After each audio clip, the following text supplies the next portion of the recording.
we really want this to be about you, and we want this to be something that encourages you to put your own oxygen mask on first.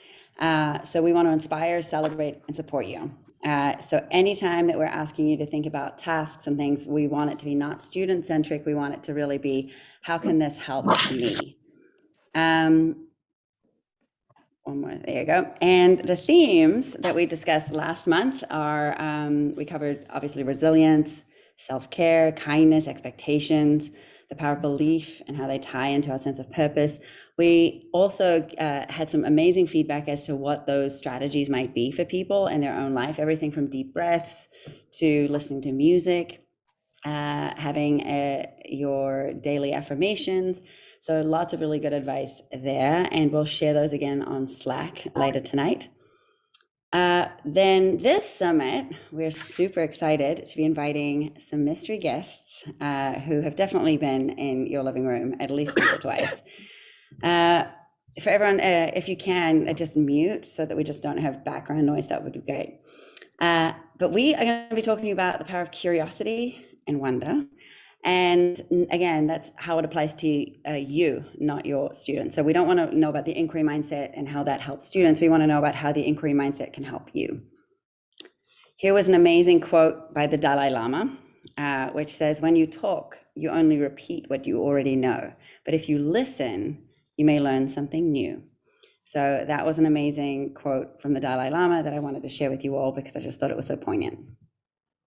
Here's what to expect tonight. We are about to invite our special guests to come and share their stories. That'll be about 30 minutes or so, and then we'll explore what some of the themes were, have any Q&A for at least one of them that will still be there. Then we'll run into breakouts for 10 minutes. We're going to try and keep this all under an hour.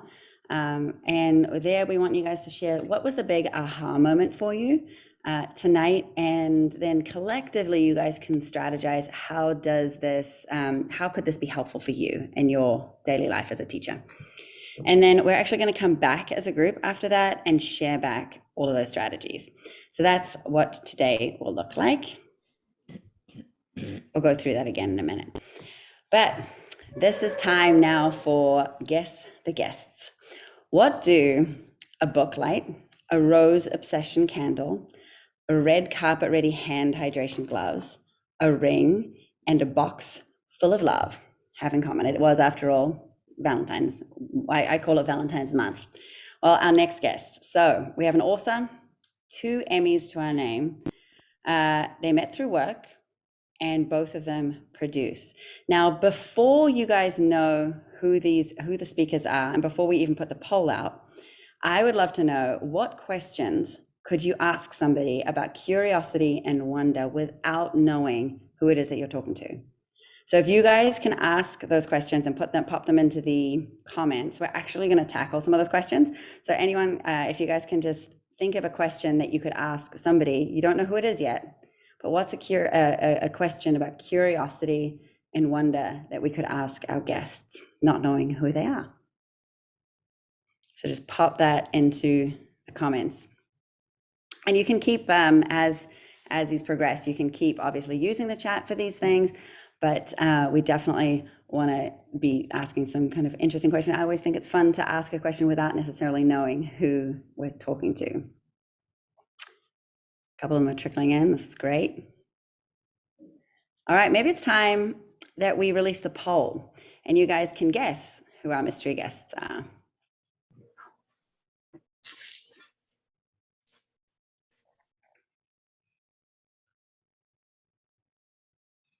Felicity Huffman and William H. Macy taking an early lead,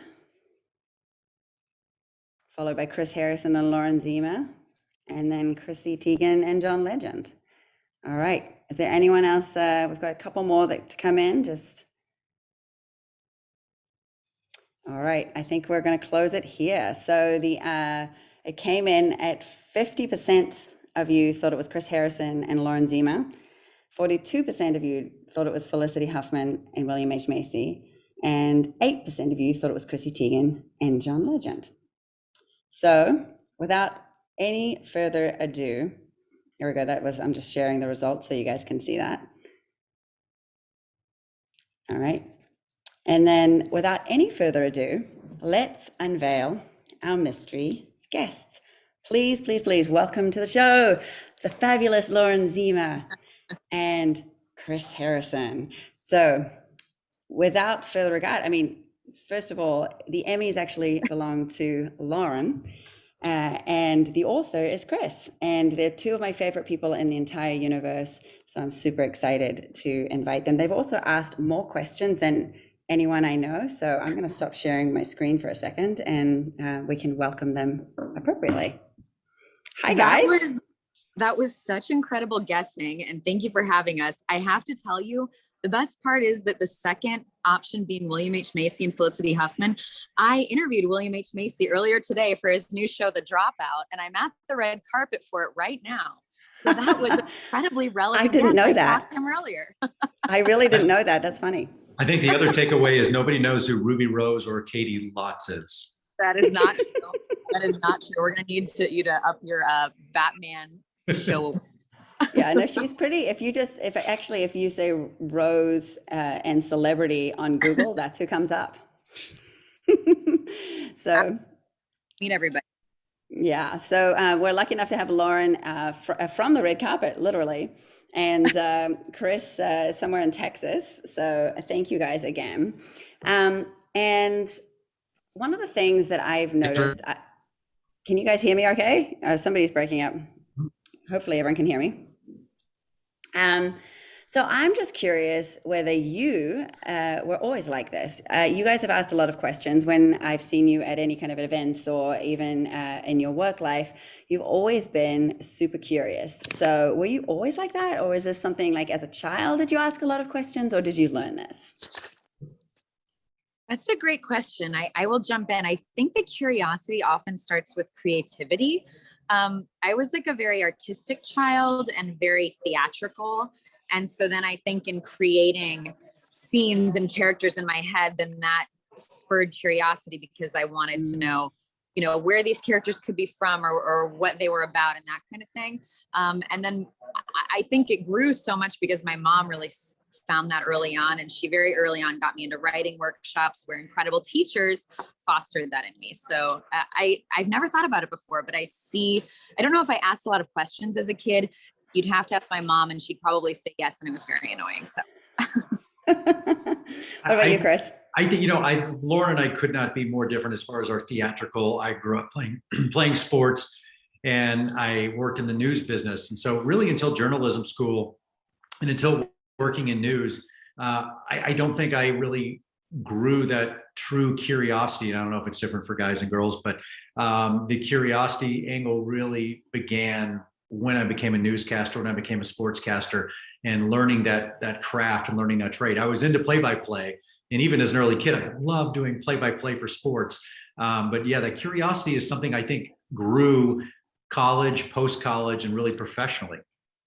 Interesting. So seeing it grow, is then a skill set? Do you think that asking sort of good questions is a skill set that you can learn, or is it more something that's just, it seems like something that you can practice and just get better and better at? I mean, I was really taught about it in journalism school. I mean, you had classes on that, on the art of the follow-up question, on the importance of listening. So yeah, I think it's 100% a teachable skill set. And then I've also learned so much through trial and error, through doing interviews every day where my whole purpose is to get someone's story. You learn what works and what doesn't. And also it's a little bit like parenting in that what might work for some people doesn't work for others, or like teaching. Have you ever had a moment where it just like didn't work though? Where you're 100%. Yes. Okay, good to know. Every journalist, everybody, and Lauren and I, we've kind of crossed paths. I used to do entertainment news as well. We've both done red carpets. I used to interview you and ask you the questions. Lauren's actually a really good example. There's three people that I look to. Sharon Osbourne was probably the worst interviewer I've ever been around. Because she never had the skill of listening. A lot of people get so nervous or so into what they're going to ask, and even what they're about to ask next, they're not paying attention to the answer they're getting right now. And two people that I think are phenomenal at this, Ellen DeGeneres. I was luckily enough to be on her show probably a dozen times, is terrific at that. You know, every interviewer, every talk show, Jimmy Kimmel, Oprah, no matter where you go, they do what's called a pre-interview. Someone will call you, a producer, and they'll prep Ellen, they'll prep Oprah or whoever. And many times a talk show host will fall into that, just, this is question one, this is question two, this is question three. No matter what you say, you could say the sky is blue, and the next question is, what color do you think the sky is? I'm like, you're not listening at all. But Ellen does a good job, and the other person who just was a great battle of wits was Lauren Zima, who was honestly one of the best interviewers I've ever faced. And it's one of the things I was very attracted to early on, because she was just so smart, and I knew it was going to be a good battle when I went into an interview with her, because she actually listens, she pays attention. Not so good if you're engaged to that person and you're arguing, because she pays attention, but when you're doing an interview, it's much better. It's amazing. So you touch on something though there with adaptability, right? The fact that I think when you stay curious longer and you don't expect, or you're not scripting what the next thing is, you can just shift and adapt as needed, right? Is that kind of what you're saying? Yeah. I mean, and as Chris mentioned, not only are there interview preps in our business, but I go into, like, when I did junket, interviews for this TV show earlier today, or a movie yesterday, we go in with like our objectives, right? Because I do think anytime you're asking a question of someone, you have an objective, you have something you want to glean from them, to understand about them, or get out of them, and you also probably even have an answer you think they might give you in your head. But as you're saying, the importance of staying curious is critical there. And I think the adaptability is also about letting go of your own ego. Like me letting go of the fact that this is not going maybe how I had thought. And that's natural, because you're trying to prep yourself. How am I going to go into asking these questions? How can I best achieve? But the adaptability to let go if it doesn't go that way is about letting go of your ego and realizing, okay, I'm not succeeding in the way I thought. Let me succumb to the flow of this conversation. And that is when I've gotten the best stuff. To further what Lauren's saying, one of the best lessons I ever received from my mentor back when I was in news back in Oklahoma City: this is not about you. The story is not about you. You're not the star. And I think in any conversation, any interview, if you get out of your own way and realize you're not the star, and you make it about the person you're talking to, and you truly make it about them, it's a much better interview. It's a much better conversation. Yeah, you touch on expectations here a little bit. And what's really interesting is, we are as human beings programmed to sort of recognize patterns and things, and that's what builds expectations. So, and what a very wise man once said to me, that all of life's conflict comes from unmet expectations. So if we can just drop the expectations, then we'd have a lot less conflict. But I wonder if that also is with curiosity, because it just shuts down any form of curiosity at that point, if you trust in that expectation of what you think it's going to be.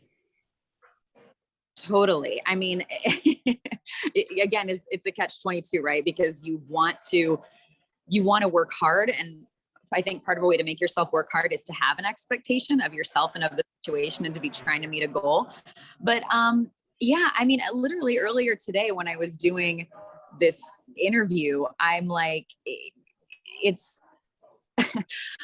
I even have had moments where I have gone into an interview and I'm like, I've got to ask about, like, even the entire theme of the interview can get thrown out the window. I'm going in thinking, okay, I'm going to get stuff about like the way they prepared for the character. And then something in the conversation will take it to like a funny story they have of working with an actor on set. And then you're like, okay, just let it go that way, because that's the, you end up getting the most natural and interesting stuff instead of trying to force it back into what you thought it was going to be. So yeah, the importance of staying curious in that way, of succumbing to the fact that you might not get your expectation, but you might get even better than your expectation, is a really freeing thing. Yeah, it's where the magic lies. It's great. Were you ever totally blindsided by a question, or by an answer even, or either or? Oh, I feel like Chris. I was talking to Nicole Kidman and Keith Urban on a red carpet one time. And I think, going back to your expectations, I think it's important to have expectations. I always went into a red carpet or any conversation and I played it out in my head. It was on The Bachelor, Bachelorette. I had 6 minutes of live TV. I had to do this interview. I would play it out in my head. And I always taught producers, walk through question by question. I say, hello. What is that person going to say back? Where does this conversation go? Don't just Google and, get something off IMDb of they're from Nebraska. That does me no good. Give me some dirt. Give me something to dig into. And so I think it's important to have those expectations, but don't live and die by them. Nicole and Keith came up and I had this whole interview planned, and Nicole Kidman stopped me in the middle of my first sentence and said, "You're in our bedroom every night. We watch you when we're lying in bed." And when I looked at Nicole Kidman and Keith Urban, I thought, all I can do now is picture you guys in your underwear watching me. And then the interview did a 180 and it went sideways. But my expectation was not that. How could it have been? So I think it's important to have those expectations, but don't live and die by them. Let go and listen, and don't be afraid to go where it takes you. Because again, it might be gold. It might be a dud. I had the absolute reverse happen with Jerry Seinfeld, an interview I was so excited for. But I had the same expectations. Interesting. That's so funny. There's worse visions than Nicole Kidman and in her underwear. What about you, Lauren? Was there ever something that blindsided you completely? Totally. One of my, and Chris Harrison, close your ears, but my childhood crush, and I don't know what this says about me therapeutically, but was Richard Gere. Like, I watched Pretty Woman. I mean, maybe my young teenage crush.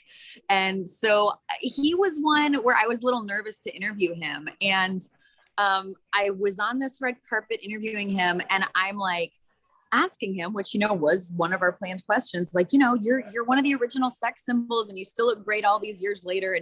And then he just goes, "But you're beautiful, but you're so beautiful." And I was like, what? And then I'm like trying to figure out what's the energy here. And he was just being so playful, but he literally turned me around and he started fake interviewing me. And I was pretty new at my job. And honestly, even though it was a magical moment in my head, I was like, oh my God, I'm going to get in trouble. I'm not getting the interview. And that, because I'm not actually asking him any questions because he's kind of messing with me. But then when I got back to the office, it was, oh my God, we love how much Richard Gere loved you. And that was the whole piece. The whole piece that we ran on our show was about how Richard Gere tried to turn the interview around, and nobody cared that I didn't get any of the questions we were supposed to get from him. He was also my childhood crush, just for the record. I was going to say me too. It's okay. You actually shared that recently on socials. I remember as one of your favorite interviews. So I love that. Yes, totally. It was a lesson learned. It was probably one of the moments, because I was pretty fresh at Entertainment Tonight.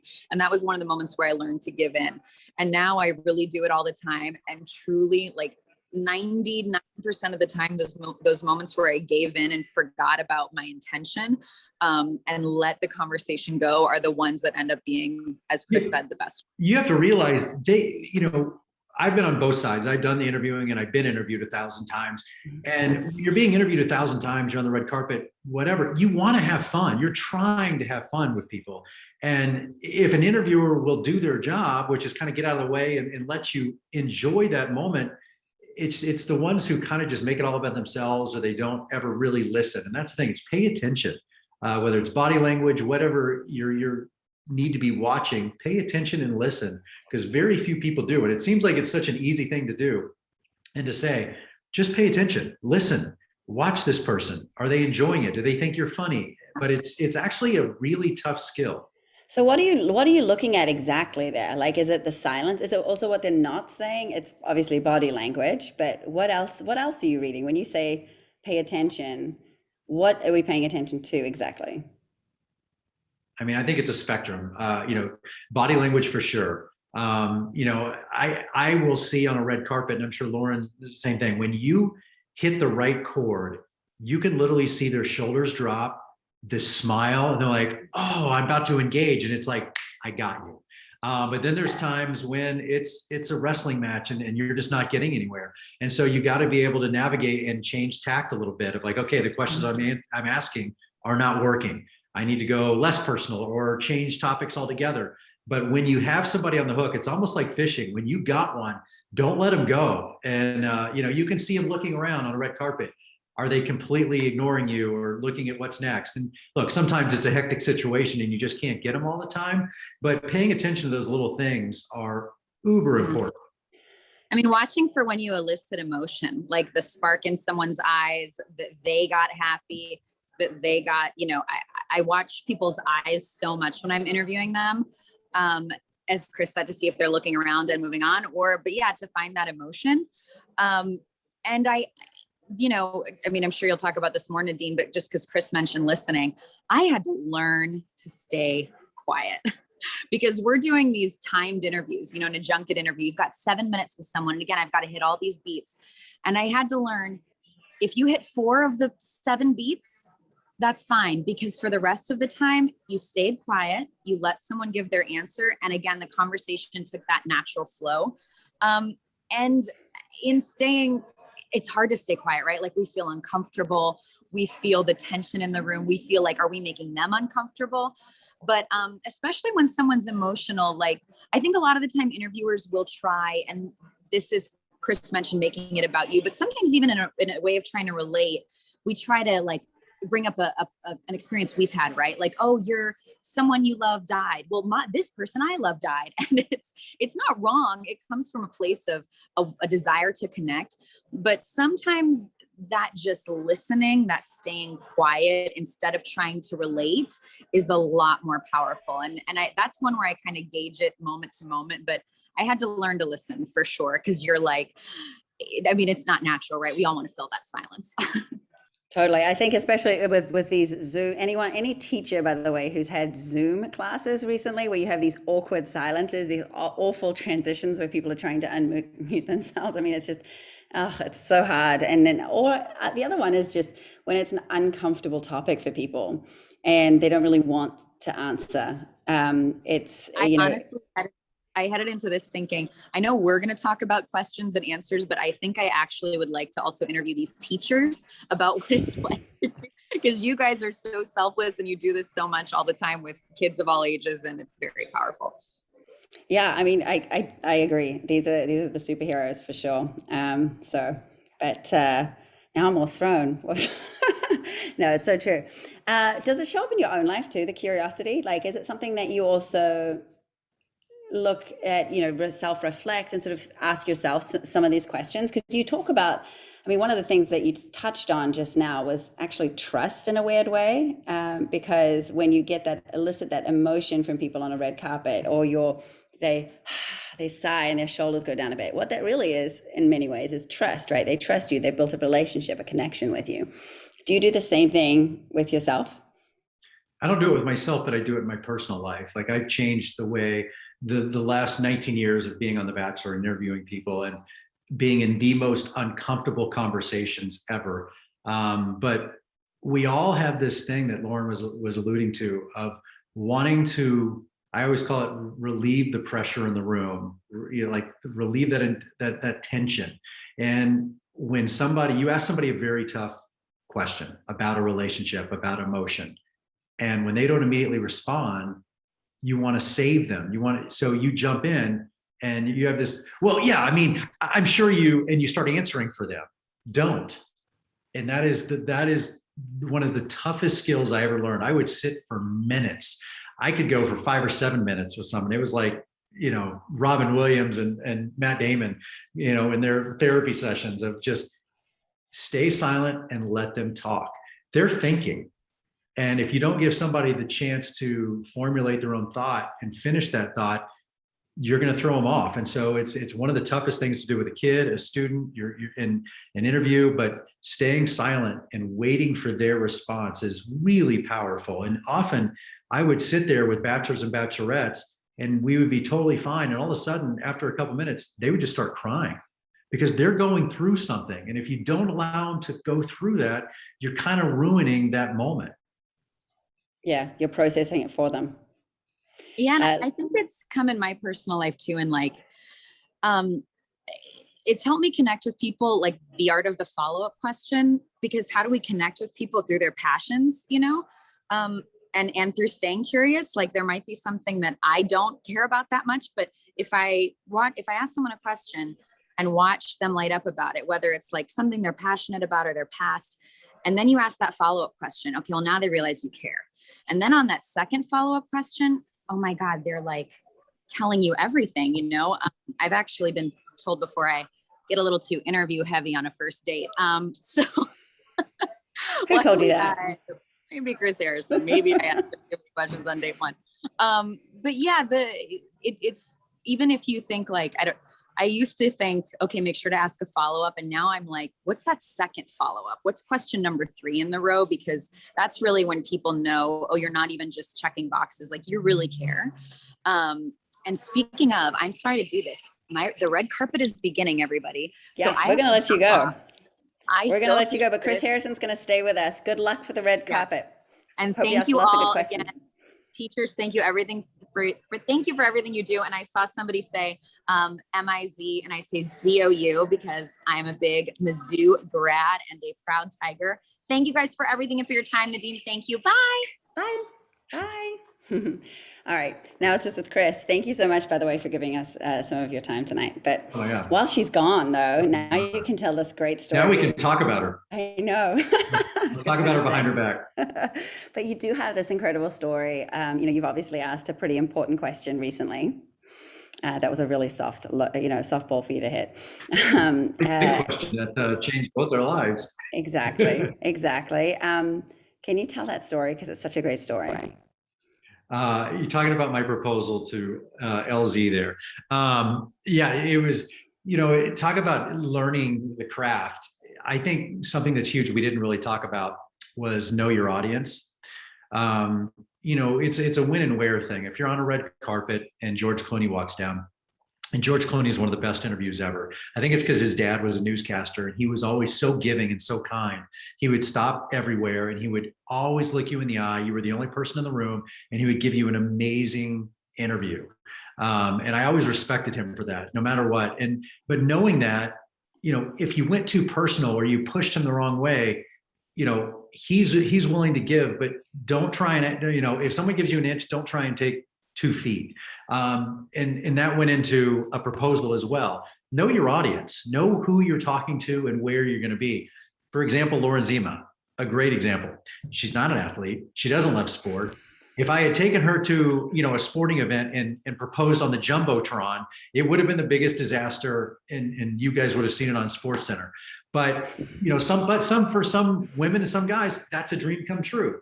So again, it's know your audience. And for Lauren, there was a special place that meant a lot to us. And so I kind of curated this experience for us because of the love that we had for Napa and this one particular hillside that overlooked the lake. And I curated this whole evening. Our flight was late. We were running late. We were losing the sunset. And the whole thing was supposed to happen at the magic hour. Of course, you got to have the lighting for the pictures. And I almost chewed the inside of my cheek because as we were driving to the vineyard, Lauren was, I swear she was just trying to do this on purpose. But she was like, oh my God, it's so beautiful out right now. We should stop and take a picture. The light is so amazing because we were hauling, to try and get to this proposal. It all worked out. It was great. But that was easily the biggest question I've ever asked was Lauren, if she would marry me. Luckily, I got the answer I wanted. That's amazing. There's and I no had to just be blindsiding quiet and wait for the answer. You didn't have to wait long though, did you? Not too long, luckily. No, that's great. That's so great.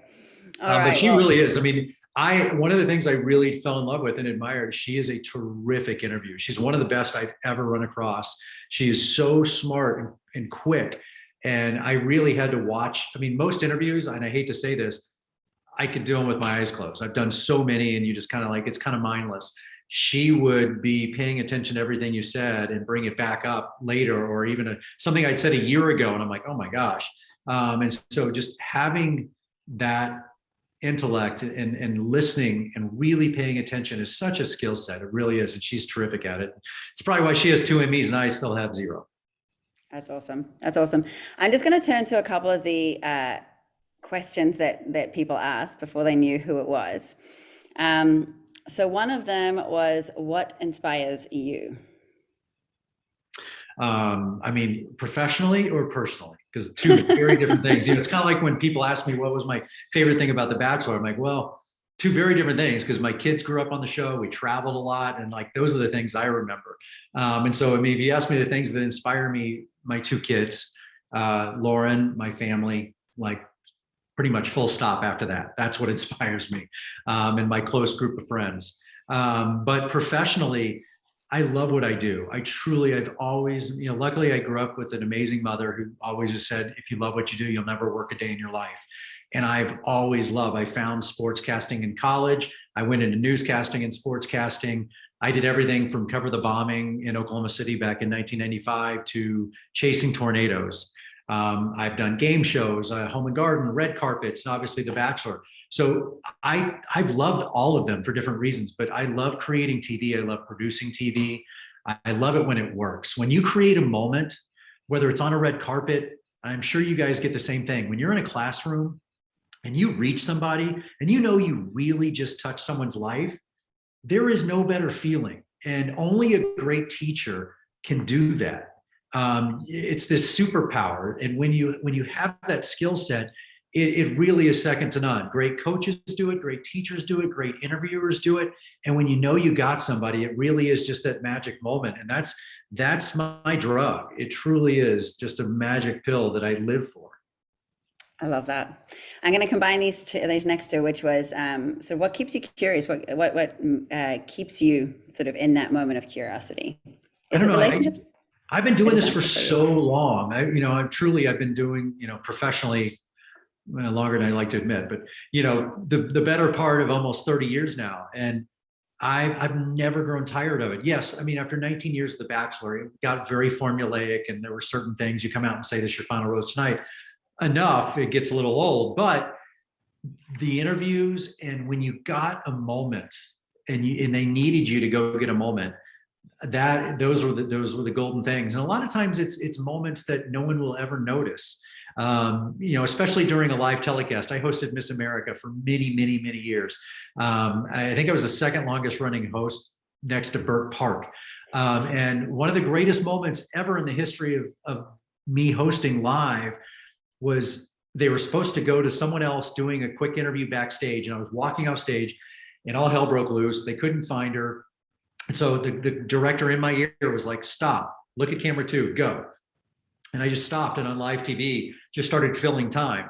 And that preparation and all those years of experience just led to that moment. And if you were watching the telecast, you never would have known anything happened. And to me, those are the good moments. And I'm sure in teaching, it's the same thing. It's like, no one's ever going to throw a parade for those great moments you have, but it's almost, God, the anxiety that I would feel if they were like, okay, go, you're on live TV, I would freeze, I think. So I wonder if that's, part also a little bit, you've been in that world for a while, but you put most people in that setting. So how do you not have your emotions hijack you in a moment like that? I tell my kids, if you've made a decision in life, if you have a goal and it doesn't scare you and you're not nervous, then you're not aiming high enough. And again, I don't do drugs, but when I go on live TV, it's like tightrope walking without a net. If you fall, you're going to fall in front of millions of people and you're going to make such an ass of yourself. I love that feeling. And there's a lot of people that can't do that, a lot of actors. And I've always relished that feeling of being so nervous. I don't know if I'm going to be able to perform. I don't know if I'm going to be able to just make it.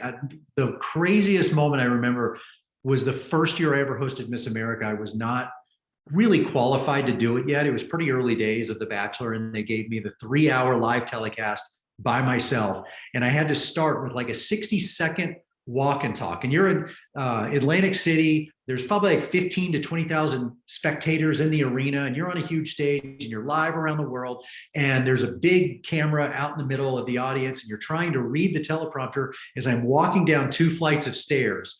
And I just thought to myself, I was behind, these doors were about to open. And I thought, Lord, if you can just get me through the next 60 seconds, I'm going to be good. And I didn't know if I was going to throw up, faint, fall down the stairs. But as soon as I nailed that 60 seconds, it was like I was shot out of a cannon. I said, I can do it. I'm done. And, I'm sure if you walk into a classroom, I hope you still get those nerves in a good way. I hope you still get the jitters. If I'm about to teach a lesson plan, I'm excited. If I look around the room and I see kids nodding, and if I see not nodding off, but nodding, to me, that's a great high. And I get that from TV. I get it from coaching. And I teach from time to time at USC and some other colleges. And I really love it when I can see people really into what I'm saying. a lot of what you're talking about seems to be like connection, and that you get that connection. You get such a, you know, when you have that connection, whether it be through live TV or whether it be through an interview or, you know, just a conversation with somebody or coaching, it's that gives you that reaction, that sort of high, so to speak. Well, it's finding a challenge, right? I think it's, you know, whether I've coached, I played soccer in college. And so I've coached every level from 5-year-olds all the way to college.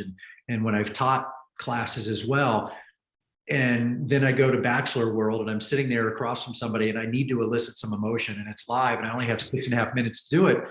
I think it's such a challenge and such a high to really dive in and try and get something from somebody and make that connection. You're right. It is about the connection. And again, it's taking yourself out of the story and never making it about yourself. I always knew The Bachelor was never going to be successful if I was the star, if I was the story. It had to be about the person in front of me. Yeah, but it is, again, it's very hard to have such a small amount of time with someone and build the trust that you, I mean, you're known for it. I've seen you, even the friendships that you have with all the contestants, and they really see you as a friend quickly. And in all interviews, you're just, I think, somebody that is very authentic and people trust you and they give you the story that you want. So in terms of how you do that, are there any sort of tips that you have for how you open people up that might be a little cagey? I mean, we all meet people like that who, you know, arms folded, don't want to talk. Yeah. Look, so there's some nuts you're just not going to crack. I mean, that is the end result. Is you're not going to bat 1,000 in this game, whether you're teaching, doing interviews, whatever. There's going to be failures. Again, I mean, Jerry Seinfeld was one of my biggest failures, and I was so excited and pumped up for that moment, and it was just a disaster. And he's kind of known for being tough, so I took that as a challenge. But I think one of the biggest keys, no matter what profession you're in, and this is simple, but you need to care. If you care, and I truly care about the people I'm talking to, and I'm really interested, that goes a long way. We've all had teachers, we've all had coaches, we've all had people in our lives that are talking to us, and you know, they don't give a damn. And if you don't care, why should I? And kids especially can smell that a mile away. And I feel that way about TV viewers. I always say when I'm producing a show, people are so savvy now. You guys have all watched so much reality TV. You can smell a rat. You can tell when something's so overproduced, it's fake. So you have to care. It has to be genuine. It has to be real. And so entering into it, taking your own, you know, being vulnerable yourself, being allowed to show your own emotion and share something of yourself, they're willing to give back. If I come in with my guard up and I'm not willing to be silly or be sad or be emotional, why would you? And so you have to have that vulnerability. Yeah, very true. I wanted to open the floor now. If anyone has any questions, knowing that this is Chris Harrison, because all these By the way, questions. I hope you guys don't mind. I'm enjoying a nice Bordeaux today. Oh, you go for it. I wish I was having one too. If anyone had any questions that they wanted to ask, knowing it's Chris Harrison, and you want to raise your hand, I would take 1 or 2 questions for sure. So anyone, if you want to raise a hand. In the meantime, oh, here you go. We've got Olivia. Olivia, do you want to ask a question? Yeah, I do have a question. I am also a big fan. I heard you like Mrs. Duffy's peanut butter cookies. They are the best. I'm dating her son. But I do actually have a question, because I know, like, you know, in the Bachelor world and being such a public eye, you're always going to receive some backlash. And as a teacher, we experience the same thing. We're always going to have parents or someone out there who, you know, doesn't support or agree with what you're doing. So I was just wondering if you've had any advice or ways that you deal with some of that backlash. Yeah, it's, you know, for me, I've been doing it for 30 years. Luckily, the bulk of that was without social media. But with the advent of social media, as soon as Twitter came around or whatever, and people can just type something and be nameless and faceless and say whatever they want about my appearance, about my voice, about, you know, whatever I'm doing. And I've been torn to shreds. It's always important to know where I got my self-worth. And I go back to telling my kids this, of know where I'm getting my self-worth. It's your family, it's your faith, believing in what you're doing. If you truly believe in your message, believe in what you do, then, you know, as I tell my kids, dig your heels in. This is a hill you're going to die on. And I am a big believer of that and standing up to that. Now, I also learned you want to fight every battle because you want to defend yourself. And I don't know if this is good advice or not, but the toughest lesson I had to learn, especially on social media, is to let it go. And man, that is hard. When someone's really tearing apart, it's something you truly believe in. You don't know what place they're coming from. You don't know what struggles they're having in their life, going through a divorce or depressed or whatever. Usually they're lashing out at something that has nothing to do with you. And that is something I had to learn the hard way, because immediately I wanted to, like, screw you. And I think this. That's what they wanted. They wanted to instigate you. They wanted to start this fight. So now they have this back and forth. And that happens a lot in the press when someone would write an article, and they call it clickbait. And so someone would write something silly about me, hoping I would respond. Well, now they have two stories. And they had the initial one that would have just died, but now I've given them a response, and now they can keep going. And that's what they wanted in the first place. So really the toughest lesson is believe in yourself. And again, going back to just staying silent and trusting, and you got to believe that the wider spectrum of people love you and believe in you and understand what you're doing. Well said. I think it's also, again, going back to the curiosity piece of this, is perhaps something I see you doing a lot, is not taking everything at face value and sort of saying, but is this, and digging deeper, like, is this feedback that I want to take, that I actually, is there a granule of truth in this that I want to work on or do something about? And if not, discard it. Well, and I think it's easy to dismiss people these days, whether it's a mad parent or somebody who's coming after me. It's easy to go, oh, he's a jerk, she's a B word. And people on the show would often get these titles, right? Like, oh, she's the slut, or she's the bitch, and he's the this. And it's like, my thing was, I was always curious, going back to the whole purpose. Why? Like, what makes them mean? What is it in their life? Typically, as you guys know, especially with children, are they coming from an abusive home? Are their parents going through a divorce? Are they being bullied? And that stuff manifests itself in so many ways. And I often find when I can get to the root of that, will I be best friends with these people? No, but I can reach them and I understand them. And it doesn't excuse everything. It doesn't mean you can go be a jerk, but at least I can understand where you're coming from. I just think it's so easy with social media now just to go, just to give someone a quick title and move on. And we don't take time to get to know each other and why. It's very black and white. You're either good or you're bad, or you're this or you're that. Yeah, absolutely. Well, Chris, thank you. I love you. I appreciate you coming on here tonight and sharing your time with us. I wish I was having one of those glasses of wine with you. Cheers. Thank you. And it's truly a pleasure. Thank you for having me. I love you to death. But I just want to say thank you to all of you for what you do. Clearly, I do these cameo videos, and I do a bunch. It's these videos where you send it to people, and I've done a bunch for teachers, and I've said this a million times to teachers that I've done videos for, of like, if we didn't know it 3 years ago, we have learned the hard way the value of our amazing teachers, because we all realize we're not good teachers. We all don't have that. It is such a gift and such a blessing. And so I'm truly blessed that I was allowed to be here in this forum with you, and I'm happy to come back anytime. Oh, thank you. All right. I just wanted to circle back with everybody else and sort of share now just some of these themes that we heard. One of them was this concept of staying curious longer, and having the expectations not shut down the curiosity. The second one is sort of asking good questions is a skill set that can be learned and practiced. And questions can strengthen relationships, can build trust, right? Curiosity can fuel adaptability. Curiosity often also leads to failure, and that's okay, because that's how we learn. There's lots of other themes that we heard tonight, and I'm going to let you guys go into your breakouts. And here's what I want you guys to go in there with. It's going to be just 10 minutes. And you guys, this is obviously just some rules here that you guys support each other. This is a moment of confidentiality. It's a moment to reflect and to support each other. And here for 10 minutes, first I want a quick intro because these are new groups for where you might not know each other. And then share your biggest aha moments from tonight. What were the big sort of moments that stood out to you?